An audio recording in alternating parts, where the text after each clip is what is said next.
The 6.5 is on the road in Barcelona, MWC 2024. We are in the gigantic Ericsson booth here. I mean, if you want an encapsulation of all of MWC, it's right here. I mean, you're getting edge devices, edge networks, core, Web 4.0 industry solutions, and pretty much everything in between. And of course, some AI. Dan, it's been a great show, right? Yeah, there's a lot going on here. It's always impressive to come back here and see just how instrumental Ericsson is to the mobile community. I mean, it's demonstrated here at Mobile World Congress, but it's been a great show. It's been high energy. The floor is absolutely packed. We're back to capacity once again. And there is a lot of discussion, and of course, you and I make jokes, like how long can we go into a conversation without talking about AI? Right. And the truth is AI has become somewhat pervasive, but it's also becoming somewhat embedded. And so as you're talking to companies, it's network plus AI, right. It's security plus AI, it's cloud plus AI. And so, when we're sitting here with Ericsson, of course, there's so much talk about how, the network and the development of the network, the build out of the network, and what the role AI is going to play will end up being. Exactly. So it's a great time to introduce our guest. Yosi, great to see you. Second year in a row, it's our honor here. I guess, the experience was okay. You came back for another one, so we appreciate that. Thank you very much. Nice to see you guys. Yes. Yeah, it's the second year in a row, but he's in a new role. So, I know. So Yosi, I mean, the obvious place to start off with is, so last year we talked APIs with you, and I'm sure we'll talk a little bit about that here. But you've taken a new role as the CEO of Ericsson North America. Big shoes to fill. We had Nicholas as one of the keynotes of our 6.5 Summit last year. I think Yosi might be doing that this year with us too, by the way. I sure hope so. This is a bit of a preview. So Yosi, give us a little bit of the background. Talk about the new role and kind of how it's shaping your everyday life and how excited you are and what you're thinking about doing first in the gig. Yeah, so it's been 3 weeks since I'm in the new role, and I chose February to be the month where I start, where I have Mobile World Congress and a lot of activities that are going on. It is pretty exciting. It's not my first rodeo. I mean, I've been in North America for the last 8 years. I've been around the world, in Tokyo and in Stockholm. But it is very exciting, and I'm really, really enjoying it. I told my team as well, I'm really enjoying it, and I'm looking forward for how to shape this industry, because I do think that we are a little bit in a pivotal position in terms of the industry going forward. Yeah. So you've always been a straight talker, and I really appreciate that. And I think the first question that a lot of folks who aren't necessarily in the beltway of telco want to know, what is the state of 5G, right? Is it, where are we on this map, on this journey? And has it exceeded expectations, not exceeded expectations, or something? I'm asking the wrong question here. Yeah, so I know the 5G, people ask, where's the killer app and where's the monetization? So let me give you some data points. First of all, 5G is the fastest adopted G in the history of all Gs. That's one thing you should know. And I'm not talking just in terms of deploying of the network, I'm talking about users actually having these capabilities on their phone. So pretty fast. Right. I think in the status in North America is today that a lot of 5G was launched with dynamic spectrum sharing with 4G, but actually bringing in the real 5G user experience, then you need to bring the bandwidth associated with millimeter wave and particularly with mid-band. This happened a bit late in the United States, right. And that created a situation where operators were really pushing the gas for 18 months or 24 months into deploying the C-band to provide the right experience. That's why what you've seen in 2021 and 2022. Last year they pushed the brakes because most of the population got covered. But if you really want to count and understand where we are on mid-band deployment, which is the actual giving you the experience of 5G, it's around 50% of the sites that exist today in North America actually have mid-band. So there's still a long way to go when it comes to the deployment, but of course there's other stuff that needs to be introduced, like 5G SA, that enhance the capabilities and open up and launches new types of capabilities for operators to use. So you started to allude to the drop, 23, investment slowed a bit, and in the network deployments, some speculate, is this it? Is it over? I think we build-out's know. done. I think we know that isn't true. But talk a little bit about what this next. Can I call it the second half? Sure. What the second half of the 5G deployment, of course, because others. We're here. I mean, next year we're going to be doing like 6G. They're going to start previewing 7G. I joke, but like, what's the second half look like? Is it going to have that same veracity and velocity as the first half, or what do we have to look forward to here? It is a bit transformative. So yes, the deployment will be less urgent. And to be honest with you, it is better for the industry. This kind of peak deployments and then push the brakes is not super good. Yeah. In general, I've been a veteran in this business for more than 20 years. This is a cyclic business when it comes to the deployment of the infrastructure. But I do think that we are in a pivotal moment when it comes to the industry. I don't know. If you come here outside, you see we are launching Cloud Run and Open Run. We are launching our global network platform with Vonage. All these things are in order to enable the operators creating significantly more application and use cases for whether enterprise or subscribers. A lot of people like to talk about, the killer app. Okay, which by the way, for cycles of different types of technology, sometimes made sense, sometimes it didn't, but the reality is it's a cumulative effect of value that 5G brings to the table across the different elements. And from your point on mobile, I mean, mobile has done very well so far. And FWA, I would put up there in North America as an absolute killer app. So to use Dan's kind of terminology of the second half, what are some of the second half use cases that we can look forward to? Maybe brought by network slicing, maybe brought by massive MIMO, Web 4. What are you looking at and excited about? Well, to be honest with you, I think the killer app is the network itself and what it enables. I mean, today when you use your phone, the killer app is not voice and it's not Instagram. Yeah. The killer app is actually everything you can do with it. And in order to do that, we need to build massive networks with high capacity. You mentioned massive MIMO. We are showing here our ASIC that is developed specifically to be the most efficient in driving this spectrum to the maximum. Operators in North America spend $84 billion on C-band. That's a hell of a lot of money before you even started building an infrastructure and selling devices. It's extremely important for us and for them that our technology will take the maximum in terms of capacity and coverage when utilizing this technology. So that's the part of the infrastructure. But then you want to monetize. So how do you do that? Network slicing. When we introduce 5G SA, suddenly you have the capability to dynamically allocate slices to different capabilities, whether it's for enterprise or for consumers. Right. Enterprise, for example, you can slice a secure private network from the public network that is dedicated for an enterprise. Operators can monetize that, and also enterprise can innovate and actually save on having an on-prem system. If you want to move to a consumer with network APIs, suddenly capabilities that are associated with quality on demand or more security or silent authentication will enable the consumers to use higher capabilities. I'll give you an example. If you are sitting in a stadium and you've finished a concert or a game, usually people come out, they want to order a ride. The networks are extremely busy because people are YouTubing, streaming, and using whatever. Right. Before 5G SA, before network slicing, the networks are behaving just like 4G. What does it mean? It doesn't differentiate whether you are watching a YouTube, Netflix, or you actually need to call your network share to actually order a ride. This will enable you to differentiate the services and better use the infrastructure and the spectrum to the different use cases, and of course monetize on them. Yeah, I'm a huge fan of network slicing. I mean, not all devices need high bandwidth, low latency. Yes. Right?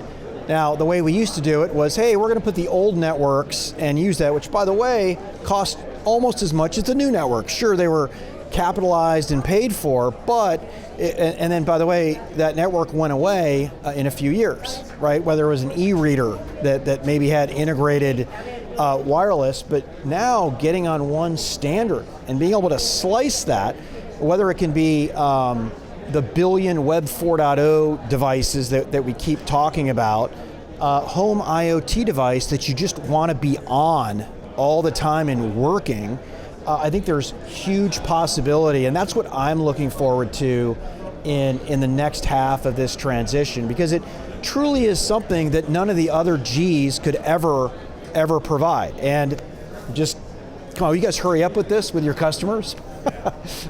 Listen, when we designed 5G, one of the advantages that we wanted it to have is we wanted it to have the flexibility to do all these things, to have the 5G SA, to have the cheap devices that you can put for IoT, the lower power consumption in the devices, definitely targeting for different use cases. Yes. And by the way, I just for the sake, analysts, we have to have facts. I know one of your customers is deploying this and has a special channel for security, so it's there, but I'd like to see a lot of them to be able to do that. And let's go out, any home IoT device, I'd like to have this capability. So, by the way, there is so much room for improvement and so much opportunity. Yossi, when you're talking about coming out of a concert or a sporting event, we talked in the green room a bit. We're all car folks. You and I love F1, but like 400,000 people come to Austin. You walk out of that place, you're trying to find someone, trying to get a text message out. I mean, you go, why is it so bad? And like, really what you're saying are all problems that can be solved with, the advanced capabilities of slicing and what you guys are doing versus, kind of everybody depending on this common carrier network. These are still killer apps. I mean, I'm not even trying to sound cynical, but like getting a text out. Like, I find myself in places and you're like, why can I not communicate? Or, we still have room to grow with up speeds and down speeds. Like, I'm in an airport and I want to watch a Netflix movie on the plane. Yeah. And I try to really quickly, without Wi-Fi, get on the network and never going to happen. So I'm saying, like, there's room for growth and improvement. And what I'm saying is, you look at next generation, what happened in the last, few months is Apple came out with a new product that's going to change industries with the Vision Pro. Right. Look, we're all running around town trying to, walk in with a little compute tied to our back. You're not going to have Wi-Fi all the time. These apps have to be able to be done on mobile networks. And so, in my opinion, Yossi, there's so much excitement and room to grow. I mean, we're not done, are we? Absolutely not. I think the Apple device, you can say whatever you want on it, Yeah. It does show you that there is a use case. He has one.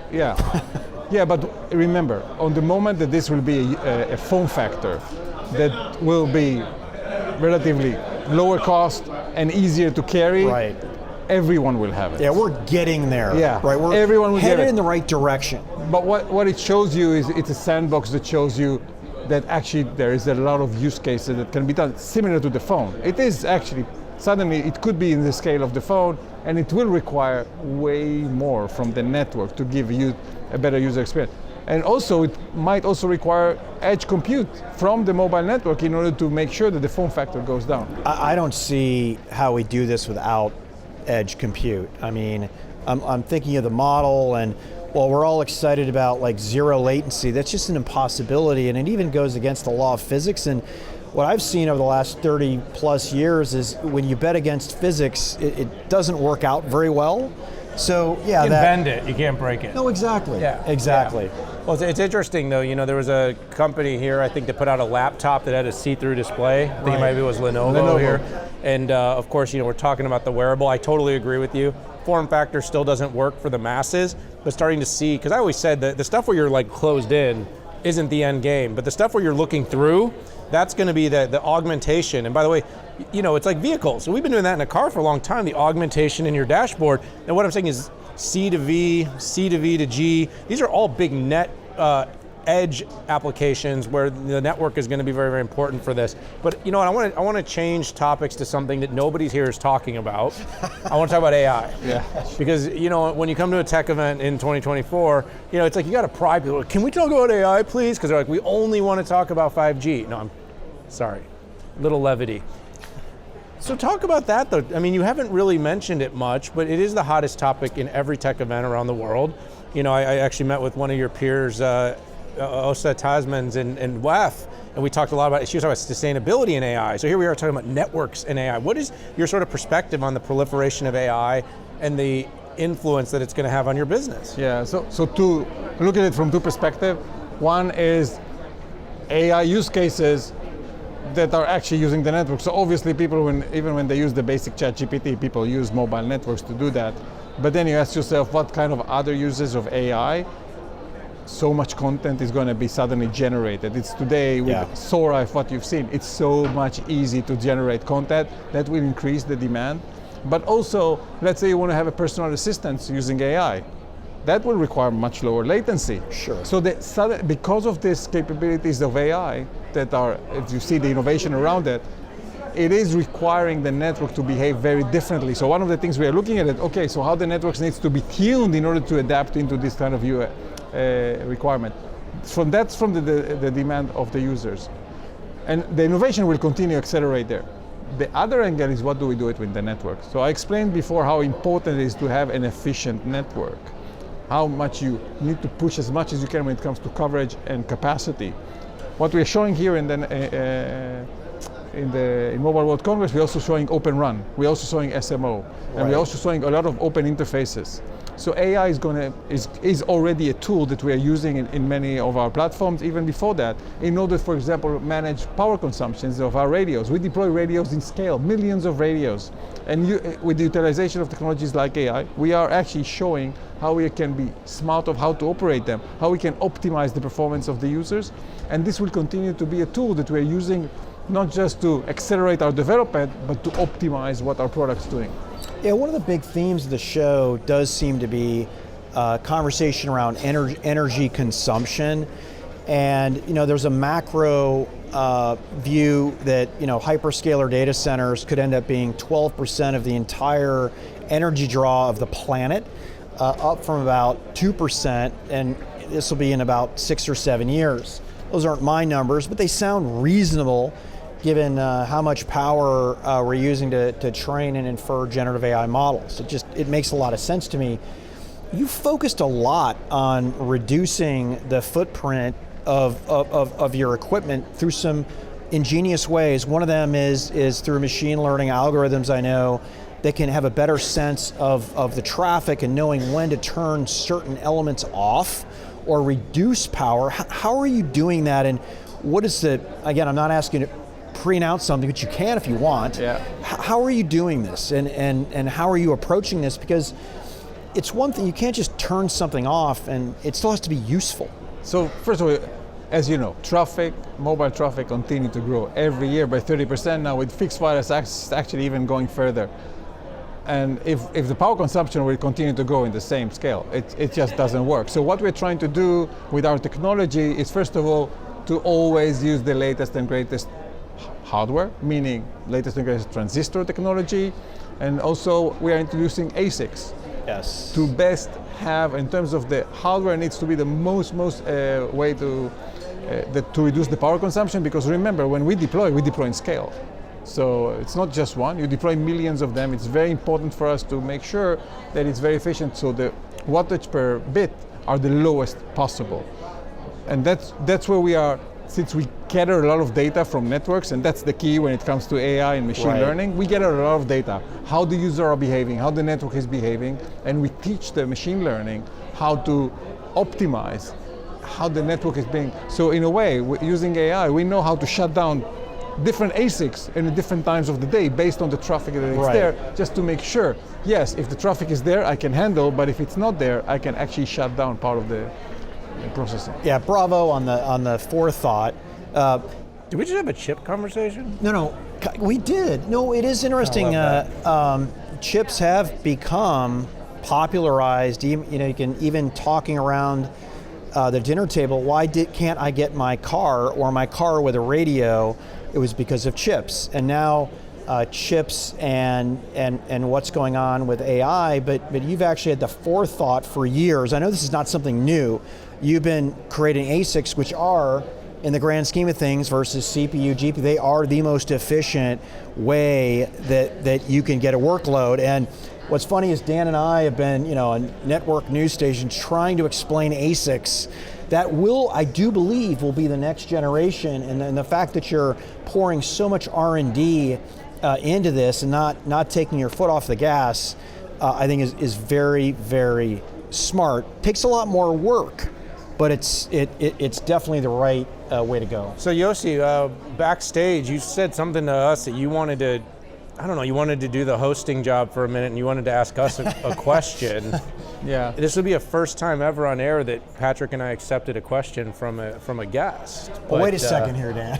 Oh, I'm kidding. But anything you want to ask the analyst on our way out? Yeah, I mean, you guys are having a bit of an external perspective. I've been in Ericsson for many, many years, so I really want to understand from you guys, walking in the corridors of Mobile World Congress, what is the most interesting things that you've seen here? Look, I wanted to really kind of double click, Yosi, on what you were saying about the second half for 5G. I love what you put out there about the killer app being the actual network and what you can do on it itself. I know that sounds really simplified, but in the truth, like, everyone's slightly different. So the experience of just being able to go out, seamlessly get an app, secure, verified, capable, and then connect and just use it. Now, the second half, what I'm looking forward to, Pat and I were walking down the street, I think it maybe was here in Barcelona the other night, and you looked at me and you go, "You getting 5G here?" And I looked at him, I'm like, "I'm not." I'm really excited to have that advanced, highest throughput connectivity that 5G can offer everywhere I go. And I know it sounds like I'm oversimplifying, Yosi, but the power of the apps, the power of these VR sets, the power of the things you can do, we talk about driving cars behind the wheel, being able to do real-time lap time around a track and track your, amazing, low latency experiences that are created as long as you have that connectivity. So I'd put it back on you and say, I can't wait for y'all to get the second half done, give us that connectivity that we need everywhere we go, reasonably speaking, because I think you're a long ways to where we need to be based on my foresight of what's coming. Yeah, I mean, I talked about network slicing, but I think overall, network slicing is in there. I'm pretty excited about how each individual system in a system of systems will use AI.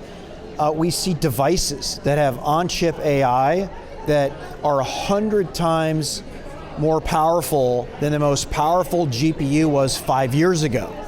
What are we going to do with that? And then I want to see how those systems talk with the other systems to be more intelligent. So for instance, an endpoint talking to a network, and I know because I've seen the technology, is it becomes a two-way street. How can I optimize network efficiency when the device is super smart and the edge is super smart? That's one thing that I know there's a vision there and a little bit of that going on, but right now it's primarily the network as opposed to the device and the network. And I think the two combined as a symbiotic force, I think we haven't seen nothing. I've seen a few demos here that I thought was interesting, but that's when some real magic happens. Yosi, you've brought the CNBC analysts out in us. You've put us on the hot seat. Pat, like the recent SKO where you and I got a CEO comes up on stage and starts asking us questions. I love doing both sides. Yosi, thank you so much. Congratulations on the appointment. We look forward to working closely with you and continuing to see, track, monitor, and of course educate on the Ericsson journey. Let's have you back soon. Thank you for hosting me. All right, everybody, hit that subscribe button. Join us for all of our episodes here at MWC 2024 in Barcelona. For Patrick Moorhead and myself, we got to say goodbye for now. We'll see you all later.